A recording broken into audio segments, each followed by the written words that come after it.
ప్రభుత్వానికి ఏం చెప్పదలుచుకున్నారు? మీ నిరసన ద్వారా ఉపవాస దీక్ష ఎందుకుంటా ఉన్నారు? మేము ఈ రాష్ట్ర ప్రభుత్వానికి సవినయంగా విజ్ఞప్తి చేసేది ఏంటంటే, ఏదైతే రిటైర్డ్ అయినటువంటి ఉద్యోగులు సుదీర్ఘ కాలంగా ఎదురు చూస్తున్నారో, ఎందుకంటే గతంలో 3 రోజులు సమ్మె చేసినప్పుడు కూడా అందులో ప్రధానమైన డిమాండ్ రిటైర్మెంట్ ఉద్యోగుల ఏదైతే బకాయిలు ఉండనో అవి చెల్లించాలని ఆ రోజు రాష్ట్ర ప్రభుత్వం ఒప్పుకున్నది, మేనేజ్మెంట్ కూడా ఒప్పుకున్నది. కానీ ఒప్పుకున్న తర్వాత ఎందుకు కాలయాపన చేస్తున్నారు? ఎందుకంటే ప్రతి ఒక్క ఇక్కడ ఉన్నటువంటి ఉద్యోగి దాదాపు సర్వీస్ అనేది 30-35 సంవత్సరాలు ఆర్టీసీలో ఉద్యోగం చేసిన తర్వాత తనకు వచ్చేటువంటి బకాయిల గురించి, వచ్చేటువంటి బెనిఫిట్స్ గురించి రోడ్డు మీదకి రావాల్సిన దుస్థితి వచ్చింది అంటే ఇంతకైనా సిగ్గుచేటు వేరే సంస్థలో ఎక్కడా లేదు. కాబట్టి మనం రాష్ట్ర ప్రభుత్వానికి విజ్ఞప్తి చేస్తున్నాము. మీ మీద ఇప్పటికీ మాకు నమ్మకం ఉంది. మా సమస్యలను పరిష్కరించండి. మాకున్నటువంటి పెండింగ్ ఏదైతే వేతన పెండింగ్ ఫైనాన్షియల్ ఇష్యూస్ ఏవైతున్నాయో అవన్నీ ఇమ్మీడియట్గా చెల్లించాలి. ఎందుకంటే చాలా రోజులు వెయిటింగ్ చేస్తున్నారు. ఎంతోమంది ఉద్యోగస్తులు చనిపోతున్నారు, ఎదురు చూపులతో చనిపోతున్నారంటే ఇంత బాధాకరమైన విషయము. వాటి 35-30 సంవత్సరాలు సర్వీస్ చేసిన వాళ్ళకు మీరు న్యాయం చేయాలి. ఇంతమంది కార్మికులు చేయబట్టి ఈ సమస్య ఈరోజు నిలబడి ఉంది. మీరు గొప్పగా చెప్పుకుంటున్నారు, మేము రాష్ట్ర ప్రజలకు మహిళా పథకం ద్వారా లబ్ధి చేస్తున్నాము, ఆర్టీసీ బెనిఫిట్లో ఉందని. సమస్త బెనిఫిట్లో ఉన్నప్పుడు ఈ రిటైర్మెంట్ ఉద్యోగులు రోడ్డు మీదకి ఎందుకు వచ్చిండ్రు? ఫస్ట్ మీరు ఆలోచించుకోండి. ఎందుకంటే రిటైర్మెంట్ ఉద్యోగులు రోడ్డు మీదకి వచ్చినారంటే మీరు రిటైర్మెంట్ ఉద్యోగులకు న్యాయం చేయట్లేదు, వాళ్ళకి సకాలంలో బెనిఫిట్స్ అనేది అందజేయటం లేదు.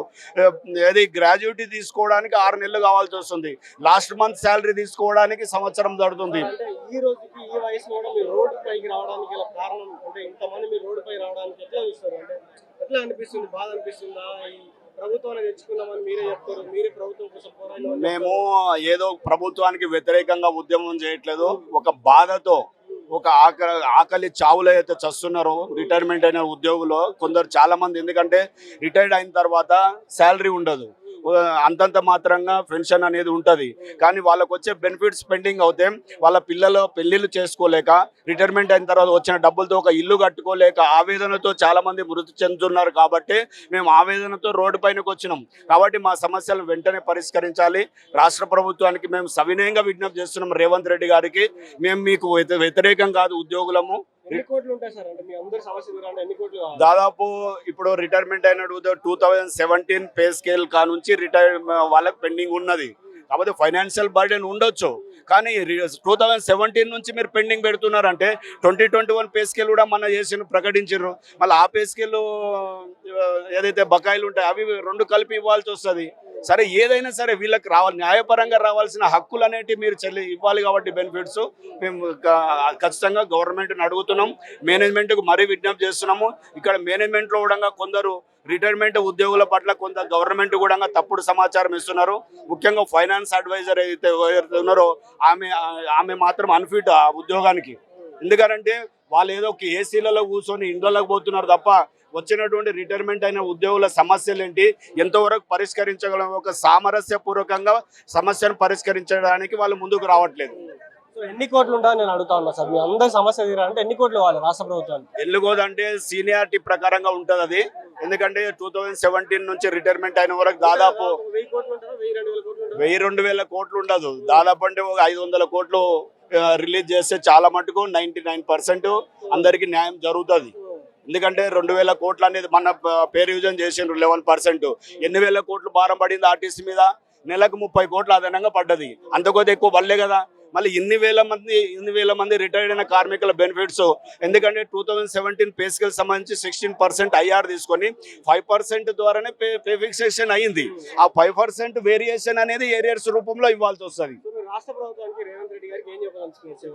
రేవంత్ రెడ్డి గారికి ఒకటే విజ్ఞప్తి చేస్తున్నాం, మా రిటైర్మెంట్ అయినటువంటి ఉద్యోగుల ఆక్రందనలు వినండి. వాళ్ళ ఆకలి చావులకు మీరు మాత్రం ఆ పాపాన్ని మీరు ఒడిగట్టుకోకండి. ఎందుకంటే రిటైర్మెంట్ అయినటువంటి ఉద్యోగి ఏదైతే ఆయన బాధపడుతున్నాడో, ఆయన ఈ సంస్థకు చేసిన సేవకు మీరు సరైన విలువనివ్వట్లేదు. కాబట్టి ఇమ్మీడియట్గా మా సమస్యలను పరిష్కరించాలి. ఎందుకంటే మీరు తలుచుకుంటే పెద్ద సమస్య కాదు ఇది. రాష్ట్ర ప్రభుత్వంలో ఒక 2% బడ్జెట్లో పెట్టిన కూడా ఇదంతా ఆర్టీసీ సమస్యనే తీరుతుంది. రైట్, ఇది ఆర్టీసీ కార్మికులు గతంలో ఎవరైతే ఈ సంస్థకు పనిచేసినటువంటి వివిధ శాఖల్లో పనిచేసినటువంటి అధికారులుగా ఉన్నటువంటి వారు, మిగతా కండక్టర్లుగా మిగతా శాఖల్లో పనిచేసినటువంటి వారందరూ కూడా రోడ్డుపై ఎక్కినటువంటి తరుణం అయితే కనిపిస్తుంది. ఒకసారి మనం చూసుకున్నట్లయితే దాదాపు వేల మంది కార్మికులు ఇక్కడికి రావడం జరిగింది. బస్ భవన్ మొత్తం నిండిపోయింది, రోడ్ అంతా నిండిపోయింది. ఎక్కడ కూడా ఇంత సందు లేకుండా కూడా ఇసుక రాలినటువంటి జనం కూడా ఇక్కడికి రావడం జరిగింది. అయితే వాస్తవానికి వాళ్ళు అడుగుతున్నటువంటి డిమాండ్స్ ఏంటి, వాళ్ళు అడుగుతున్నటువంటి ఏంటంటే మాకు కావాల్సింది ఓన్లీ మాకు రావాల్సినటువంటి అయితే రిటైర్మెంట్ బెనిఫిట్స్ ఉన్నాయో రిటైర్మెంట్ బెనిఫిట్స్ అన్నింటినీ కూడా తొందరగా ఇవ్వండి, మా బెనిఫిట్స్ మాకు ఇవ్వండి. చాలా మంది చనిపోతా ఉన్నారు ఇళ్ల కోసం, ఇల్లు కట్టుకోవాలన్నా పిల్లలు పెళ్లి చేయాలన్నా మాకు డబ్బులు లేకుండా పోయినాయి, ఎవరు మమ్మల్ని నమ్మడం లేదు, అప్పులు కూడా ఇవ్వడం లేదు. కాబట్టి తక్షణమే దాదాపు ఈ 500 నుంచి 1000 కోట్ల వరకు చాలా చిన్న బడ్జెట్ ఉన్నటువంటి మమ్మల్ని దాదాపు వేల మంది కార్మికులు రోడ్డు పైన రావాల్సినటువంటి పరిస్థితి వచ్చింది. కాబట్టి ఈ 500 కోట్ల నుంచి 1000 కోట్ల మధ్యలో ఉన్నటువంటి ఈ బడ్జెట్ ని రిలీజ్ చేసి ఈ ఆర్టీసీ కార్మికులందరినీ ఆదుకోండి కూడా వారు చెప్తా ఉన్నారు. లోపల నాగిరెడ్డి గారి మీద కూడా చాలా కామెంట్స్ చేయడం జరుగుతూ ఉంది. నాగిరెడ్డి గారు సరిగ్గా స్పందించడం లేదు, ఈ ఫైనాన్స్ సంబంధించినటువంటి అధికారి ఎవరైతే వాళ్ళు కూడా స్పందించడం లేదు. కాబట్టి త్వరగా స్పందించి మమ్మల్ని ఆదుకోవాలి, మా కుటుంబాలను ఆదుకోవాలని కూడా ఆర్టీసీ కార్మికులు అందరూ అడుగుతా ఉన్నారు. సో ప్రస్తుతం అయితే బస్ భవన్ మొత్తం ఆర్టీసీ కార్మికులతో దద్దరిల్లుతా ఉంది. వేల మంది కార్మికులు ఇక్కడికి రావడం జరిగింది. వేల సంఖ్యలో ఇక్కడ కార్మికులు వారి యొక్క ఉపవాస దీక్షను, వారి యొక్క నిరసన తెలుపుతా ఉన్నారు. సో ఈ రోజు మొత్తం ఉపవాసం ఉంటా ఉంటూ కూడా వారెవరు కూడా పచ్చి మంచినీళ్ళు ముట్టకుండా ఇక్కడికి వచ్చినటువంటి పరిస్థితులు అయితే కనిపిస్తా ఉన్నాయి. సో ఇది ఇప్పటివరకు అప్డేట్స్ చూస్తున్నాను దిశ టీవీ. నేను journalist Srikanth, video journalist Vamshi from bus Bhavan, Hyderabad.